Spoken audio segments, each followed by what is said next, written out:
We are sitting down right now with Warren Buffett, the chairman of Berkshire Hathaway, who for the first time in 60 years has been watching all of this from the audience instead of being on stage. And, you know, last year at this time, Warren, you surprised everyone with the announcement that you were stepping down as CEO. Fast forward a year, and here we are. What do you think? Well, I think it's all working. It's all working. It isn't our ideal surrounding area or environment, I should say, in terms of deploying cash for Berkshire. Okay. But in terms of how we got the right management, we got the right arrangement, and you know, we can pick our spots, and nobody can tell us what to do exactly, and so sometimes we're doing nothing, but other times we get quite active. I mean, you know, Ajit spent some time on the stage today talking about how one of his keys is to do nothing when it comes to insurance, when it comes to writing insurance, which is the same thing that you have always talked about with whether to invest or not. Yeah. The world is full of people that are offering you things to do, and then the question is to find one that you know makes sense. And there may be 20 out there that make sense that you don't understand, and you just leave them alone.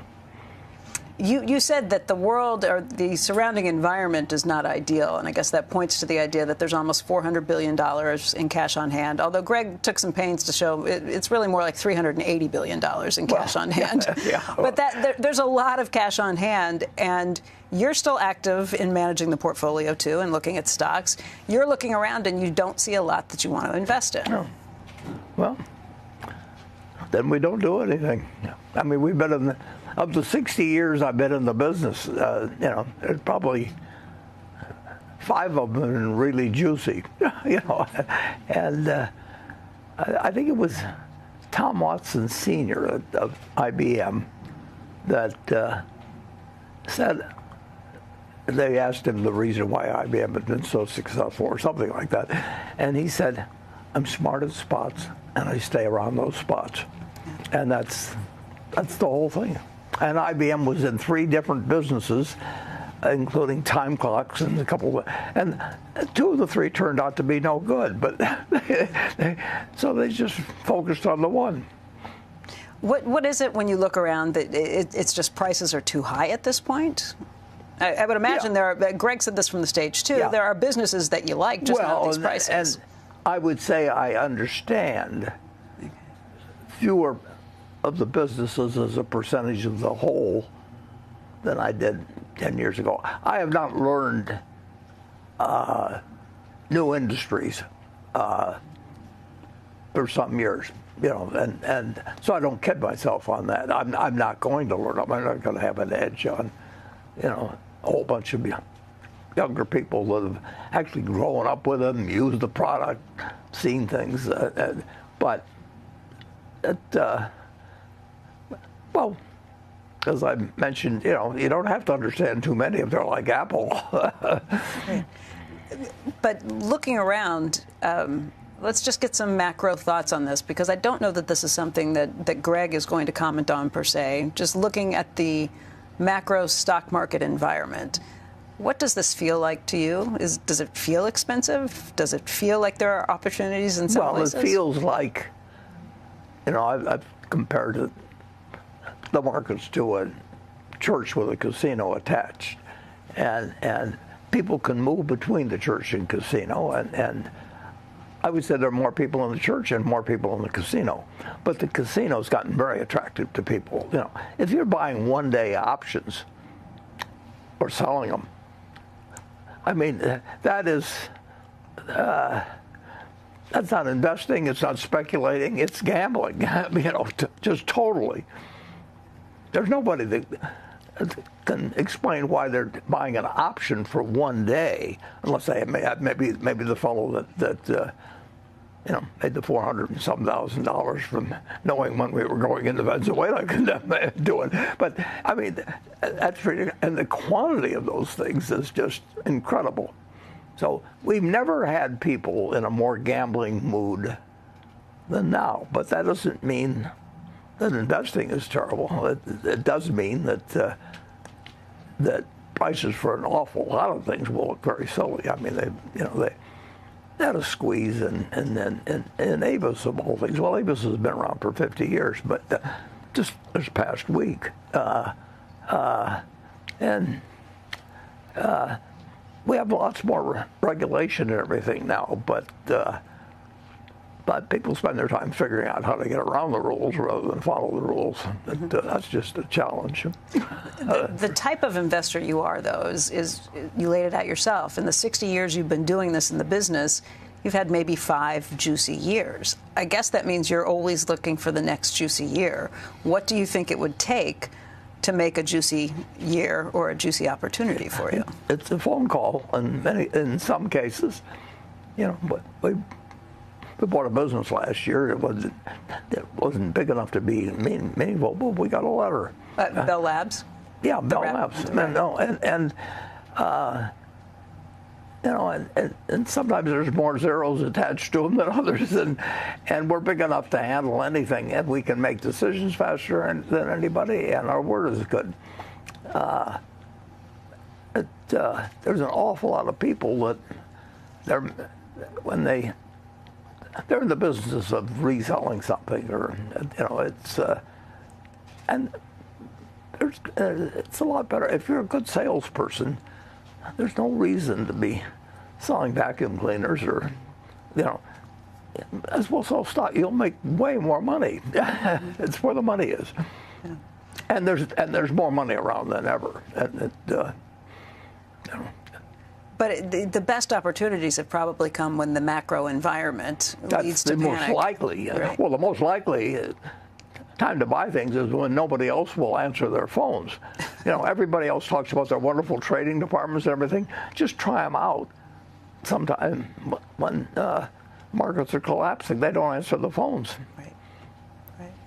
And if they do, the bids are subject, and the offers are subject, and the spread is wide, and they'll use the information they get from you about what you want to do to go out and kill you some other way. I mean, it's really like going through a slaughterhouse. I mean, you don't feel like eating hot dogs for a while.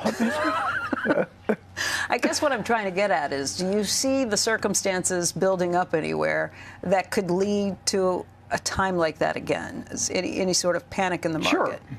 Where do you see them? Well, if you saw them, they wouldn't happen. Okay. I mean, you've got all kind of, you don't worry about what people are talking about can happen. It's something that comes out of the blue. But something will come out of the blue. Yeah. I mean, a nuclear bomb can come out of the blue. Well, let's knock on wood on that. It doesn't do any good to knock on wood. That's that's the point. Yeah. It was the Archduke getting shot, in 1914 or something like that for World War I. And it's just take everything in life, and if it's something people are talking about and thinking about, it's not going to happen. Yeah. But there are things that can happen out of the blue. And actually, that's particularly true, to use that phraseology now, because the things that can come out of the sky, we don't know what can happen tomorrow. I don't like to talk that way to people, whether it's you or anybody else. I mean, because whether it does you a lot of good to worry about that, I don't think it does do any good to worry about it. I think it's good to be cognizant of it, but the worrying about it is terrible. I don't like to even cause that belief with people. I don't like to go around. Yeah. Tell them the end is coming, or something like that. A friend told me yesterday he's recently started using the phrase, I don't fret, I don't worry. And that's probably a good way to go about life. But let's talk about some of the issues that are out there right now. Inflation is up. That's an issue. So how does Berkshire handle that with its businesses? Well, we can't handle runaway inflation except not to be there in the way of it. And if you look at the number of countries that have had runaway inflation since World War II, in my lifetime. It's very large, and once you create that, it becomes a different world. Germany obviously experienced it after World War I, but there are dozens and dozens of countries that have experienced it, and of course you have countries that have gone bankrupt like 6 or 7 times. I mean, it's just amazing what people do in financial markets. What about the inflation that we're dealing with right now, which is, not excessive? It's north of 3% at this point, but we're not even back at the levels we were during COVID. We're looking at 8 to 9%. So what about just higher energy prices, how that works through the line, and how you handle it? Well, it came close before Volcker. I mean, it was cash is trash, and people were losing faith in the currency, and they felt they could borrow and 12% to earn 6% on farming or something like that, and they had huge farmers in this state, Nebraska, collapse because they bought beyond the earning power. They paid interest rates beyond the earning power just because they felt that the dollar was going to disappear and the land wouldn't disappear, and it's tragic for many people, and if you're the best doctor in town or the best lawyer in town, you'll always make money under any choice. The best TV personality. I mean, but what not having faith in the money does to a country, it turns it into something else. Yeah. And I've always hoped that the U.S. never does it, but we are not immune from it happening. We have a lot of control over whether rates may go up a half a point or down a half a point, but we may have less control over whether they go up 50 points. You've long been a supporter of Jay Powell's. Exactly. He had his last FOMC meeting as chairman just this last week. He did say that he's going to be sticking around, staying on the Fed, staying in that position for the foreseeable future, in part because of the threats that he's faced. I'll feel better when he's there than when he's not. I mean, I felt better when Volcker was there. But economists aren't the best at this sort of thing either. Read any old economics book from 1950 or 1970 that Paul Samuelson, who was a terrific guy and smart as hell, he had the standard textbook for 25 years, and if you looked up, zero interest rates, and year after year after year, it was a 900-page book, and there wasn't an entry for it. I mean, it was the most important economic development. I mean, in terms of the impact it would have and everything during the lifetime of the students reading it. But it's what you don't think of that does all the damage. Yeah. Let's talk a little bit about CEOs in some of the Berkshire holdings. You mentioned Apple's Tim Cook and just the phenomenal job you think he's done. Incredible. He's not the only one of your major holding CEOs who stepped down. James Quincy recently stepped down from Coca-Cola, too. And we just spoke with Vicky Holub, who announced that she is retiring and stepping down from that position at Occidental. Part of what Greg's talked about is how stable that portfolio is. And these holdings are companies that he knows and managers that he knows. There's going to be some new managers in some of those major holdings coming in. Is that a problem? Well, it was certainly a problem with Coca-Cola there for a good many years when I was around the company. I mean, sure, it's and you have the most problems with a really good company because it'll continue. I mean, if you're selling some product that people are buying every day. You can make the wrong decision for a long time. But that's one of the problems with investing. Tim Cook, I felt was very, very good from the start, and most of our managers are very good at the smaller problems. They can't anticipate the overwhelming problems. That's my job, or now Greg's job. Do you feel good about those holdings still? Have you met any of the new managers of those businesses? I haven't met the old managers. Of the new businesses, of the new CEOs that are coming in, Tim Cook's replacement, Enrique at Coca-Cola. I certainly met the people at Bell Labs that we did. And obviously I met Vicki. We made the deal, and so I enjoy meeting the people. But you can make mistakes with people. I mean, look at the divorce rate.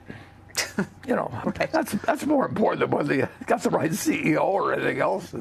And now you've got years of trial. I mean, back when I was young, you had to make the decision.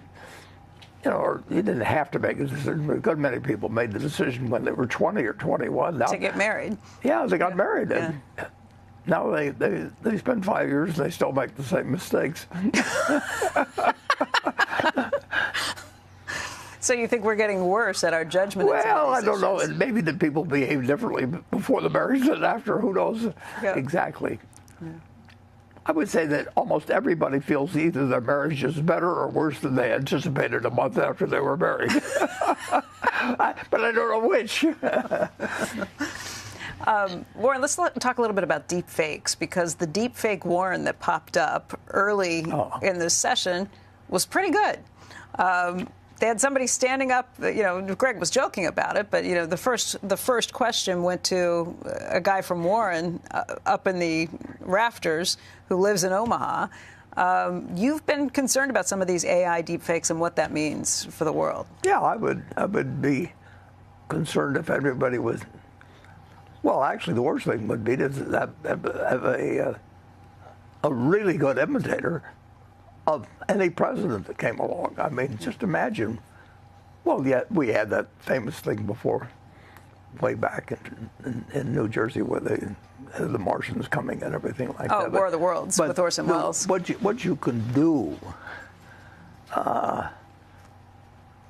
well, if you convince people to lend you money for it, you shouldn't be borrowing it. I mean, it's scary. And it's particularly scary when you have 9 countries or so with the nuclear weapons and people working on something even more later. We haven't dealt with this. We don't know what's going to happen. Yeah. Let's circle back to Berkshire and the Berkshire of today. I think I was speaking with you yesterday or the day before, and we were talking a little bit about Greg Abel and what a nice guy he is. And He's a terrific guy. You said something interesting to me, though, about how you picked him, and it wasn't because he was a nice guy. Why did you pick him? Well, he's very, very, very smart about businesses. Incidentally, he's getting his he's getting his American citizenship here very soon, and he was going over with me all the things he had to learn about. And I've actually spent a little time in the past with groups of individuals. Of course, my wife did it too, became an American citizen. And the things they have to learn about the Constitution and all this, and they're usually so proud when they become American citizens. And I think I detected in Greg even. I mean, as successful he's been and everything else. I mean, he is. It means something to him to become an American citizen. And, he sits there with his young son, and the son knows more about some of the answers to the questions, that he may get asked or something about becoming a citizen. It's really interesting. Where else does that happen in the world? I mean, what people, that America's special. And it's a miracle what America's accomplished. I mean, it's just an absolute miracle, and yet the miracle, the division of the output and everything is about as inequitable as you could come up with, while at the same time it's got these great attractions. There is some secret sauce. I've never been able to define it precisely, but that when you run a country for 200 and some years and people want to come here every year, I mean, there's really something about it. And what Greg Abel is very, is looking forward to becoming an American citizen. That means something to him. And you can't buy that anyplace. Or package it, or it won't work for a Madison Avenue approach. Be an American or something like that. But that feeling just goes. In my 95 years, I've seen it.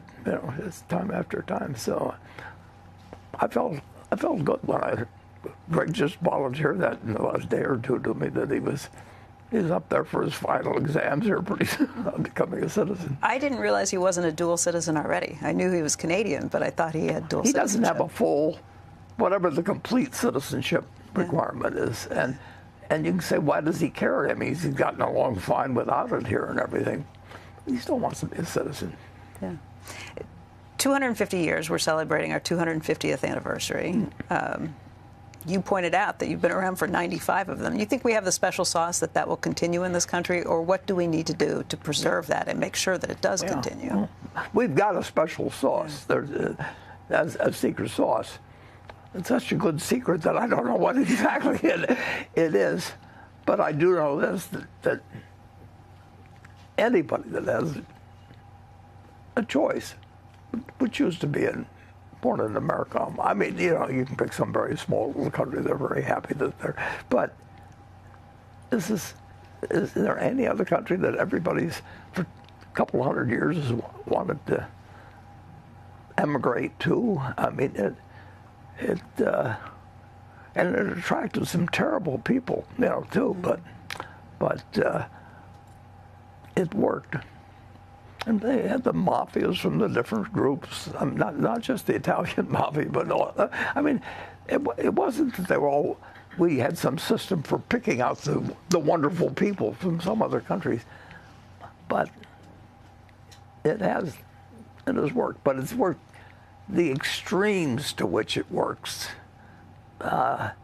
don't seem to belong to that kind of a society. I mean, if you were drawing up dreams for the ideal society, and you would have this kind of GDP per cap and everything, you wouldn't design the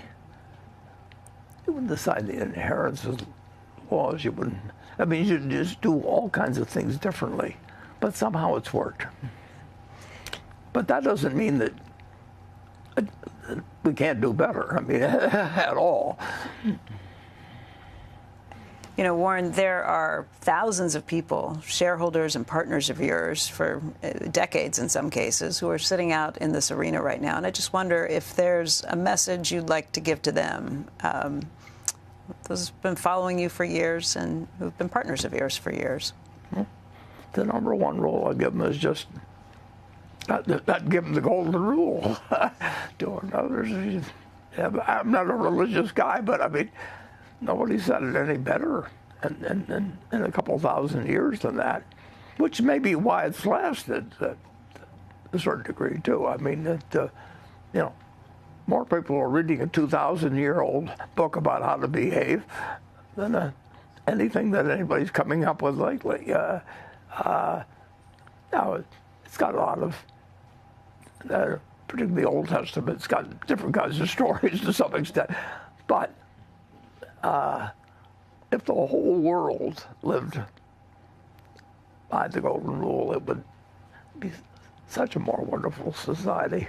Do unto others as you'd have them do unto you. Yeah, and that's true for everything from parenthood to being a boss to being just everything in life.